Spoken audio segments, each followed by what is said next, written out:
Hi friends, if you want to upload your app on Google Play Store, to let Android users download and use your app on their smartphones and tablets, so you should create an account on Google Play Console. But how to create? It's very simple, let's start. Go to the Google Play Developer Console and sign up for an account. First 4 steps in the process complete. Read and agree to the Google Play Developer Distribution Agreement. Enter your payment information, and click Accept, and Continue. Pay the registration fee for your account. Note, Google Play charges a $25 one-time developer fee.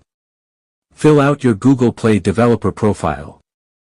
Your developer name, email address, and website will be displayed on the Google Play Store page of your app.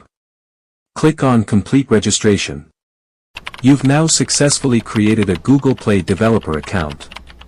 Please note that it may take Google up to 48 hours to process your payment. Until Google has processed your payment, then we will be unable to publish your app. Okay, I hope you understand. So if you like this video, please subscribe to our channel and press the bell icon button. Thanks for watching.